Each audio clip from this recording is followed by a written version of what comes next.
Hey gems, welcome back to my channel, and I am back with another soap making video. If you are new here, my name is Emerald and I'm the owner of Emerald's Honeycomb. I'm a licensed esthetician and natural and organic skincare maker, and I also make hair growth oil. And if you love these kind of videos, be sure to subscribe to my channel. This is my honey brew soap. It is made with coffee, aloe vera juice, honey, goat's milk, charcoal, calamine, cacao powder, mango butter, babasu oil, avocado oil, olive oil, menthol, and turmeric because turmeric is bae. And it also have a tad bit of banana nut bread fragrance. So this isn't a soap I recommend to use on the face. I made my lye water with strictly aloe vera juice and added my coffee and calamine into the mixture and let it pretty much self brew. This soap have a lot of great moisturizing benefits, and coffee is known to exfoliate, giving your skin a radiant glow. It helps with congested pores and is great for psoriasis and eczema. Coffee is also antimicrobial due to the chlorogenic acid and caffeine found in coffee. Coffee also have a lot of skin benefits along with other ingredients that I use in my recipe, but I make no claims to what it may do to anyone's skin. Just to throw in that little disclaimer, but people do see results using natural skincare products. But according to the FDA guidelines, we cannot make any claims. Otherwise, your product would be considered medicinal and you have to go through a lot of testing and stuff with the FDA. But moving along, you guys, if you want a video about natural versus professional products, because I am an esthetician, I do use professional products as well. I can make a video on that as well, so just let me know down in the comment section. But moving along, this mixture was around 130 degrees Fahrenheit. It had time to cool as I prep my oils and powders. But if you are soap making or new to soap making, be sure that you are practicing lye safety precautions, as lye is very caustic and you could run the risk of burning your skin off if you aren't wearing a long sleeve t-shirt and gloves, as well as can lose an eyeball or burn your feet really bad if your eyes isn't protected, as well as your feet if you don't have on any closed-toe shoes, you guys. So yeah, just have to always throw that in, because lye can get up to 200 degrees Fahrenheit, and yeah, it can burn you really bad, as well as take your eyeball out. But if you made it this far into the video, be sure to leave me a coffee emoji or any brown emoji, and be sure to check out my links to my shop below. All my subscribers get 15% off all my products, as well as my services, with the code SUBBY. But yeah, you guys, I'm going to be mixing everything up. I changed to using a steel bowl because it's just easier for me to clean up and stuff. So I use this to mix up everything, and as you guys can see, it is a beautiful color. This is just strictly the coffee and the lye and the coffee grounds, because I did use grounded up coffee, but I used the coffee from my Keurig and it's organic coffee.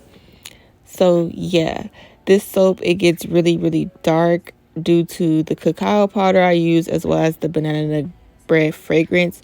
It have a lot of vanillin in it, and it causes soap and body butters to discolor, but it mainly makes soap go really dark, you guys. And I also use charcoal, which you guys will be seeing in the upcoming clip. But you guys, I am mixing this up until I get a medium to thick trace, because this is only a two-tone colored soap, so it don't need to be light trace, because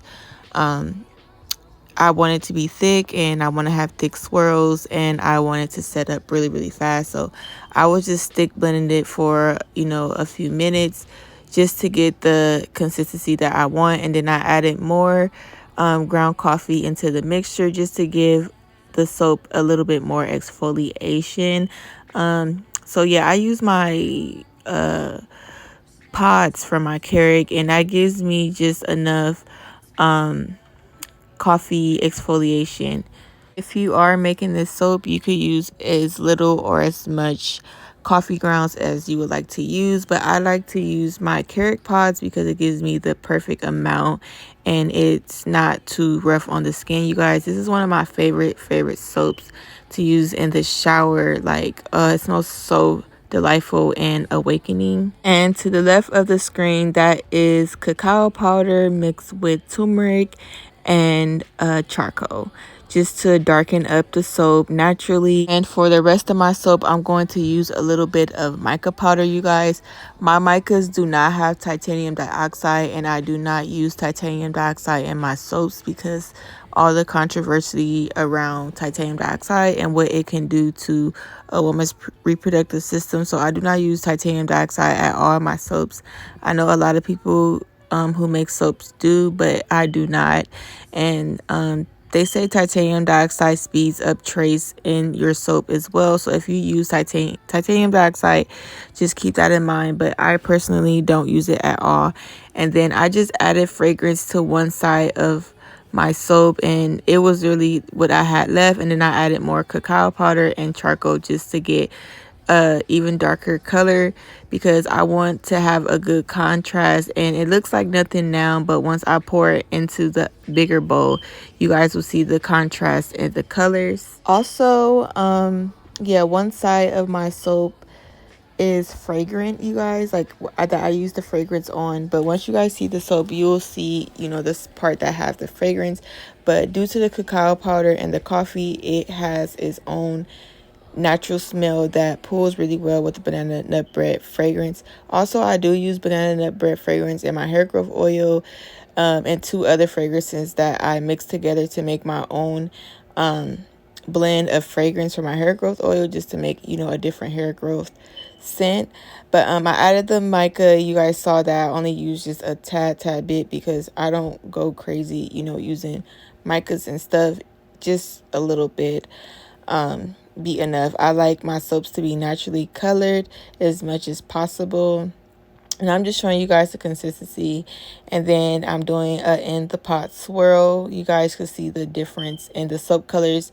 And the part where I poured the fragrance and stuff in is going to get really dark over time. And you guys will see that in the cut as well. Also, you guys, I'm considering making an ebook on how to make soap for beginners, as well as include my actual recipes. You guys, I've been making soap for a little bit over 3 years, or 3 years, you guys.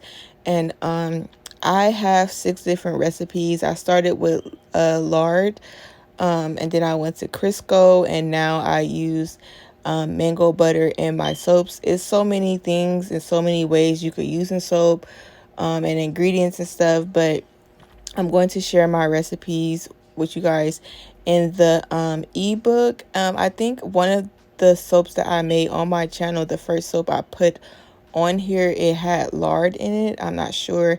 I have to go back and put the recipe in there because I forgot to put the recipe in there. But I think it either had lard or Crisco that I had used, you guys. But soap making and your ingredients is all to your preference, you guys. I don't mind buying products that have goat's milk in it, or animal products like lard. You guys, of course, I do not test my products on animals, but I do use like honey, and Crisco does have palm oil in it, you guys. So yeah, I'll also be discussing that in my ebook as well. And you guys, it's just like a whole bunch of controversy over, you know, certain ingredients, you guys. And not all ingredients are bad. Using honey in your products, actually from a bee farm, you guys. We do have a farmers market by our house that, you know, farmers come and sell products, and, you know, it's not killing the bees. Bees need to make honey. That's what they're, you know, made to, you know, do. And that doesn't kill the bees unless the bees are like, you know, being harmed or not being fed, you know, stuff like that. It's just so much around it that people don't understand when buying products. Even using, you know, plant-based products, you know, you are still doing deforestation of, you know, ingredients. So like when people say, oh, I'm vegan, or oh, I only do plants and stuff in my products, it's still a thing either way that you go when making products in general or making soaps. You guys, you cannot please everyone. You just do what works best for you. I let people know that all my products are not vegan. I do use, honey, or this soap has lard in it. Even the thing with palm oil, you guys, like they say, you know the is deforestation with palm. And if you using coconut oil in your products, coconut is a form of palm. Coconuts come from a palm tree. So it's just a lot, you guys. But I know I just went on a tangent, and I didn't tell you guys that I'm putting mica on top of my soap. And it's a thing with mica too, with ethically sourced and not ethically sourced mica and things like that. But it's just what you want to do with your products, whether you're selling them or if you're making them at home. You use your own discretion, you guys. I use, good products, organic products, and I support my local farmers that come, to the city, and I buy their honey. And they give you a good price, and they're not people that's hurting their bees. It's supporting the farmers as well, because it's always something going on with our farmers, you guys. And bees, they need to make honey to survive themselves, you guys. Otherwise, they have to feed their families too, the bees. So it's like, it's just a lot. But this is how the soap looks, you guys. I hope you guys get where I'm coming from, telling you guys about, ingredients and stuff. But I'll be going in depth with everything, you guys. I just have to get through, my last semester of school. Then I'll have time to really write everything out for you guys, as well as include all my recipes. Like I said, I started with lard, then I went with Crisco. Now I use mango butter. It's all what you want to use, and it will be my exact recipes, you guys. People sold recipes and they don't be working, or they be missing something. But I will also be talking about percentages, how to scale products, whether you're making a big product for your business or if you're just doing it for at home, you guys. And this is how the soap end up looking, you guys. It is really messy, my mold, because of the way I did the mica. And look at, you guys, I have a soap cutter now. It makes my soap 1.25 inches, you guys. My soaps used to be 1 inch when I hand cut them. I always recommend my clients cut their soaps into halves or fourths just to get the most out of their soap. And you guys, this soap is really moisturizing. That's why you see a lot of residue on my hands. Because when I make my coffee soap or my African black soap, I use more oil, so it takes longer to demold. But I demolded this soap in 2 days instead of 3 days. So I had a lot of residue on my hands, but that's why we wear gloves when making products. And the end pieces, you guys see, you guys, I use them for myself and to make videos for promo and stuff, you guys. And for samples, this new bar cutter does give me less soap to sell due to the molds that I use, but I will be upgrading my molds soon, you guys. But thank you guys so much for watching. Be sure to like, comment, and subscribe. I hope you guys enjoyed the chit chat about ingredients. Let me know if you did in the comment section, or any questions you guys may have. And I mentioned that because someone asked me, if I had like a soap class, or do I teach people how to make soap.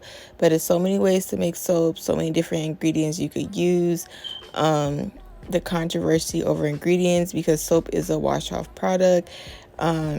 It's just so much stuff that I'll be putting in the ebook as well. But thank you guys so much for watching. Be sure to like, comment, and subscribe for more videos. Thank you for joining me. I'll see you guys in the next one. Bye.